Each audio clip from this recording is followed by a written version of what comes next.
ഇന്ന് റോബ് പറയുന്നുണ്ടായിരുന്നേ 4 ലക്ഷം രൂപയാണ് ലക്ഷ്മി കൊടുത്തിരിക്കുന്നതെന്ന്. ധന്യ എന്ന് പറയുന്ന കുട്ടിയുടെ അക്കൗണ്ടിൽ നിന്നാണ് 1 ലക്ഷം കൊടുത്തേ, ബാക്കി 3 ലക്ഷം ലക്ഷ്മിയുടെ അക്കൗണ്ടിൽ നിന്നാണ്. അത് തിരിച്ചു തന്നിട്ടുണ്ടെന്നാണ് പറഞ്ഞത്. ഇപ്പൊ എത്ര രൂപയാണ് റോബി തരാനുള്ളത് കറക്റ്റായിട്ടും പറയാം. ഈ ധന്യ എന്ന് പറഞ്ഞ ആള് ഞാൻ കൂടെ എൻ്റെ വീട്ടിൽ തന്നെ താമസിക്കുന്ന ആളാണ്. ധന്യ അമ്മയും എൻ്റെ മോനും ഒക്കെ ആയിട്ടാണ് താമസിക്കുന്നത് ഞാനിവിടെ. അപ്പോൾ ഏറ്റവും ആദ്യം റോബിൻ രാധാകൃഷ്ണൻ്റെ അക്കൗണ്ട് ഡീറ്റെയിൽസ് എനിക്ക് തന്നിട്ട് 1 ലക്ഷം രൂപയാണ് ഒരു പൈസ ട്രാൻസാക്ഷൻ എന്നുള്ള രീതിയിൽ ആദ്യമായിട്ട് വാങ്ങിക്കുന്നത്. ആ വാങ്ങിക്കുന്ന ടൈമിൽ എൻ്റെ ആളുടെ അക്കൗണ്ട് നമ്പർ എനിക്ക് തന്നിട്ട് അത് ആഡ് ചെയ്യുന്ന സമയം ഒരു 30 മിനിറ്റിൻ്റെ സമയം എടുക്കും എൻ്റെ അക്കൗണ്ടിൽ പുതിയ ക്യാഷ് ട്രാൻസാക്ഷൻ ആക്കുന്നതിന് മുന്നേ. ആ 30 മിനിറ്റ് ആൾക്ക് വെയിറ്റ് ചെയ്യാൻ പറ്റത്തില്ലായിരുന്നു. ഭയങ്കര എമർജൻസി സമയത്ത് എന്താ എമർജൻസി ഞാൻ ഓർക്കുന്നില്ല. ഒരു 17 സെക്കൻഡ് കോൾ അത് കഴിഞ്ഞ് കാണുന്നുണ്ട്. അതിൽ ഭയങ്കര എമർജൻസി പറഞ്ഞപ്പോൾ ഞാൻ നോക്കുമ്പം ധന്യയുടെ ഇതിനകത്ത് ഓൾറെഡി ആഡഡ് ആയിരുന്നു. ഞങ്ങളുടെ എല്ലാവരുടെയും സുഹൃത്താണ് റോബിൻ. അപ്പോൾ ധന്യയുടെ അക്കൗണ്ടിൽ ഓൾറെഡി ആഡഡ് ആയതുകൊണ്ട് ധന്യയുടെ കയ്യിൽ ഫണ്ട് ഉണ്ടായിരുന്നത് കൊണ്ടും ആ അക്കൗണ്ടിൽ നിന്ന് അയച്ചു കൊടുത്തു. ഞാൻ ബിഗ് ബോസിൽ പോകുന്നതിന് തൊട്ട് മുന്നേ ഉള്ള മാസം, ആ സമയത്ത് ജൂൺ 2025 ജൂലൈ 2025. അപ്പോൾ ധന്യക്ക് അത് കൊടുത്തു. ധന്യക്ക് എന്നാണോ തിരിച്ച് വേണ്ടതെന്ന് പറഞ്ഞിട്ട് ആ അക്കൗണ്ടിലോട്ട് തിരിച്ചു കൊടുത്തു. ഇതിന് ശേഷമാണ് ഞാൻ ത്രൂ ഉള്ള ക്യാഷ് ട്രാൻസാക്ഷൻസും അല്ലാതെ ഫണ്ട് ട്രാൻസാക്ഷൻ നടക്കുന്നത്. നിങ്ങൾക്ക് എൻ്റെ ഇതിനകത്ത് ചാറ്റിനകത്ത് കാണാൻ പറ്റും അങ്ങോട്ട് പൈസ കൊടുത്തത്. അതായത് റോബിൻ രാധാകൃഷ്ണൻ്റെ പഞ്ചാബ് നാഷണൽ ബാങ്കിലോട്ട് ഞാൻ പൈസ കൊടുത്തത് അതിനകത്തുണ്ട്. 4 ലക്ഷം രൂപ അക്കൗണ്ട് വഴിയാണ് കൊടുത്തിരിക്കുന്നത്. ഇന്നേ ദിവസം വരെ അതും തിരിച്ചു തന്നിട്ടില്ല. ക്യാഷ് ഇൻ ഹാൻഡായിട്ട് പാലാരിവട്ടത്ത് കൊണ്ടുവന്നിട്ട് 4 ലക്ഷം രൂപ കൊടുത്തിട്ടുണ്ട്. അതും ഇന്നേ ദിവസം വരെ തിരിച്ചു തന്നിട്ടില്ല. പിന്നെ എൻ്റെ അക്കൗണ്ട് ഡീറ്റെയിൽസ് അറിയത്തില്ല എന്ന് പറയുന്നുണ്ട്. ഫണ്ട് തിരിച്ചു തരാനായിട്ട് റോബിൻ ചോദിച്ചാലേ എനിക്ക് എൻ്റെ അക്കൗണ്ട് ഡീറ്റെയിൽസ് കൊടുക്കാൻ പറ്റത്തുള്ളൂ. ഇന്നേ വരെ ഡേറ്റും ഇതും കാര്യങ്ങളും പറയുന്നതല്ലാതെ ആ ഡേറ്റിൻ്റെ അടുത്തോട്ട് എത്തുമ്പോൾ ഇപ്പോൾ ഈ കാണിക്കുന്ന നാടകങ്ങളെല്ലാം ഇപ്പോൾ കണ്ടു, പുറത്തു ലോകം കണ്ടു. ഞങ്ങൾ പക്ഷേ കുറച്ച് മാസങ്ങളായിട്ട് ഈ നാടകം കാണുന്നുണ്ട്. ഏത് ഡേറ്റ് പറഞ്ഞാലും ഒരാൾക്ക് ഇപ്പോൾ സാമ്പത്തിക ബുദ്ധിമുട്ടുണ്ടാവാം, മനസ്സിലാക്കാം, സമയം വേണമെങ്കിൽ കൊടുക്കാം. പക്ഷേ അതൊന്നും അല്ല ഇവിടെ ചെയ്യുന്നത്. അയാളെ എത്രത്തോളം മാനസികമായിട്ട് ബുദ്ധിമുട്ടിക്കാവോ, എത്രത്തോളം ഡേറ്റുകൾ പറഞ്ഞ് നീട്ടാവോ, ബുദ്ധിമുട്ടിക്കുന്നതിന് പുറമെയാണ് ഇപ്പോൾ എന്തോ സ്റ്റേറ്റ്മെൻറ്റ്സും കാര്യങ്ങളും എടുത്തുകൊണ്ട് നടക്കുന്നുണ്ട്. പറയുന്നത് എനിക്കിപ്പോൾ പൈസ തരാനില്ലെന്നാണ്. അപ്പം എന്നോട് മോശം ഭാഷയിൽ സംസാരിച്ചതിൻ്റെ പേരിൽ കഴിഞ്ഞ മാർച്ച് 31 ഞാൻ കേസിട്ടതാണ്. അത് ഫോളോ അപ്പ് ചെയ്ത് FIR വരെ എത്തിച്ചപ്പോഴത്തേക്കുമാണ് ആശാൻ പേടിച്ച് ഹോളിഡേ ഇന്നിൽ വെച്ചിട്ട് സന്ധിസംഭാഷണത്തിന് വിളിച്ച് അവിടെ മാപ്പ് അപേക്ഷിച്ചിട്ട് പിന്നെ സമയം ചോദിച്ചിട്ട് ഡേറ്റ് പറയുന്നത്. പിന്നെ ഈ അടുത്ത കഴിഞ്ഞ മാസം 17 പോലത്തെ ഒരു ഡേറ്റിന് ആൾ പറഞ്ഞിട്ടുണ്ട്, ഞാൻ പറഞ്ഞ ഡേറ്റിന് പൈസ തന്നേക്കാമെന്ന്. എനിക്ക് ഫണ്ട് തരാനില്ലെങ്കിൽ എന്തിന് ഡോക്ടർ റോബിൻ രാധാകൃഷ്ണൻ ഇനി ഇന്ന സമയത്തിന് തന്നേക്കാം എന്ന് പറഞ്ഞിട്ട് എനിക്കൊരു മെസ്സേജ് അയക്കണം.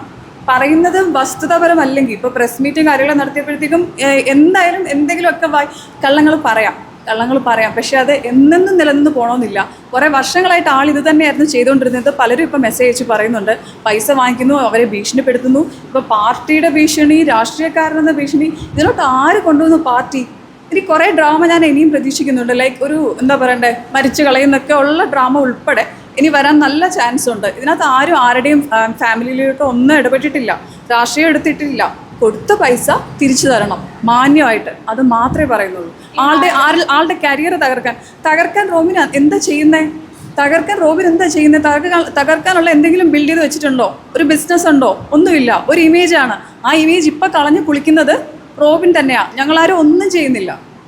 4 ലക്ഷം രൂപയ്ക്ക് തെളിവ് വല്ലതും ഉണ്ടോ? ഉണ്ട്, തെളിവുണ്ട്. ഉണ്ട് കൊടുത്തു, തെളിവുണ്ട്. പൈസയുടെ പേരിലുള്ള കേസ് മാത്രമല്ലല്ലോ, പ്രിയ അധിക്ഷേപിച്ചു, മോശം വാക്കുകൾ പറഞ്ഞുള്ള കേസുകളുള്ളൂ. അപ്പോൾ ഇനിയൊരു അടുത്തൊരു ദിവസം ഇതുപോലെ തന്നെ വീണ്ടും മാപ്പപേക്ഷയായിട്ട് വന്ന് പൈസ തരാമെന്ന് പറഞ്ഞു. കാരണം പലപ്പോഴായിട്ട് പൈസ തരാമെന്നൊരു വാക്കിന്റെ പുറത്താണല്ലോ.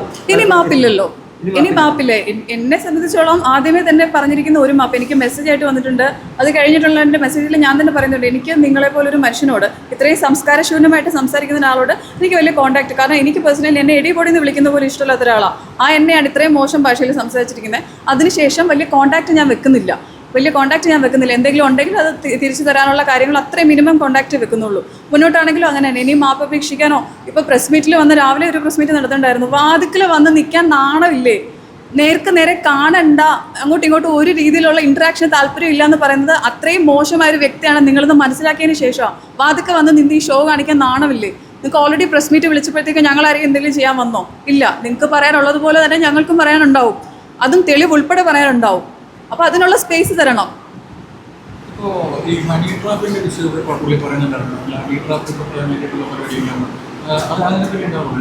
ഒരു വീഡിയോ എടുത്ത് അതിനകത്ത് എഗ്രിമെൻ്റ് ചെയ്ത് അത് ഞാൻ ഷൂട്ട് ചെയ്തു എന്നുള്ള പേരിലാണ് ഹണി ട്രാപ്പ് എന്ന് പറയുന്നത്. ഇതിനകത്ത് വീട്ടിൽ വന്നിട്ട് ചെയ്ത സമയത്തെ വീഡിയോ ഉണ്ട്.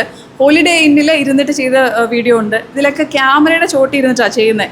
എന്ത് ഹണി ട്രാപ്പാണ് റോബിൻ ഇതുകൊണ്ട് ഉദ്ദേശിച്ചതെന്ന് അറിയത്തില്ല. റോബിൻ്റെതായ ഒരു നറേഷൻ കാണും. ഇത് റോബിൻ്റെതായ രീതിയിൽ വേറൊരു കഥ ഉണ്ടായിരിക്കും. അത് കേട്ട് വിശ്വസിക്കാനുള്ള ഫാൻസ് ഉണ്ടായിരിക്കും. പക്ഷെ അങ്ങനല്ല, ഇത്തവണ കുറച്ച് തെറ്റിപ്പോയി. തെളിവെല്ലാം എതിരായി പോയി. എത്ര കിടന്ന് ശ്രമിച്ചാലും ഇനി ഇത് എന്താ പറയണ്ടേ, പബ്ലിക്കിൽ പൊതുമാപ്പ് പറഞ്ഞാൽ പോലും ഇതിൽ തിരിച്ചു പോയ ഇമേജ് ഇനി കിട്ടുമെന്ന് എനിക്ക് തോന്നുന്നില്ല. ഇത്തവണ കുറച്ച് കഷ്ടമായിരിക്കും. അന്നത്തെ പ്രശ്നത്തിൽ പറയുന്നുണ്ടായിരുന്നു ഈ ബിഗ് ബോസിൽ പോകുന്നതിന് തൊട്ട് മുന്നെയാണ് ലക്ഷ്മിയായിട്ട് പരിചയപ്പെടുന്നത്. ഞാൻ അതിൻ്റെ ഒരു സ്റ്റോറി ഓൾറെഡി പോസ്റ്റ് ചെയ്തിട്ടുണ്ടായിരുന്നു. വർഷങ്ങൾക്ക് മുന്നേ ഞാൻ UK-യിലായിരുന്ന സമയത്ത് തന്നെ ഒരു മാട്രിമോണിയൽ ഐ ഡിയിൽ എൻ്റെ ബന്ധത്തിൽപ്പെട്ട ഒരു കുട്ടിയുടെ മാട്രിമോണി ഐ ഡി, അതിൽ റോബിൻ്റെ ഇത് മാട്രിമോണിയുടെ ഇത് വന്നപ്പോഴത്തേക്കും ആ ടൈമിൽ ആളുടെ വാട്സപ്പ് നമ്പർ ഉൾപ്പെടെ അതിനകത്തുണ്ടായിരുന്നു. അന്നത്തെ എൻ്റെ UK നമ്പറിൽ നിന്ന് ഞാൻ കോൺടാക്ട് ചെയ്തിട്ട് ആ മാട്രിമോണി ഐ ഡി ഷെയർ ചെയ്തിട്ടുണ്ട് എന്ന് പറഞ്ഞ് എൻ്റെ മെസ്സേജിൻ്റെ ഇൻസ്റ്റഗ്രാമിൽ കിടക്കുന്നുണ്ടായിരുന്നു. അത് വേറെ ഒരു ഇതില്ല, ഇൻസ്റ്റഗ്രാമിലുള്ള മെസ്സേജ് 2019. അത് പിന്നീട് ഈ റീസെൻ്റ്ലി ബിഗ് ബോസിലേക്ക് പോകുന്നതിന് മുന്നേ പരിചയപ്പെട്ട സമയത്തും എനിക്ക് ഓർമ്മയുണ്ടായിരുന്നില്ല. റോബിനാൻ എന്നോട് പറഞ്ഞ് നമ്മൾ തമ്മിൽ മുന്നേ പരിചയമുണ്ട്, ഈ ഒരു കോൺവെർസേഷൻ നമ്മൾ തമ്മിൽ ഉണ്ടായിട്ടുണ്ട്, എനിക്ക് ലക്ഷ്മി ഓർമ്മയുണ്ടെന്ന്. ഞാൻ തന്നെ ഞെട്ടിപ്പോയി, എനിക്ക് ഓർമ്മയുണ്ടായിരുന്നില്ല. സോ ആ ആളാണ് ഇപ്പോൾ വന്നിട്ട് പറയുന്നത് എന്നെ പരിചയം വേറെ ആരോ വഴിയാണെന്ന്. എന്തൊരു അസംബന്ധമായ കാര്യങ്ങളാണ് പറയുന്നത്. ഈ ഡിജിറ്റൽ തെളിവ് ഇരിക്കുന്ന കാര്യം ആൾക്ക് ഓർമ്മയില്ലേ? എന്തെങ്കിലും ആളുടെ വായിൽ നിന്ന് വന്ന് മാസടിച്ച് പറയുന്നത് മാത്രം ആൾക്കാർ വിശ്വസിക്കാനുള്ളതുകൊണ്ട് അങ്ങനെ വെച്ചിട്ട് പറയുവാണോ? Okay, thank you.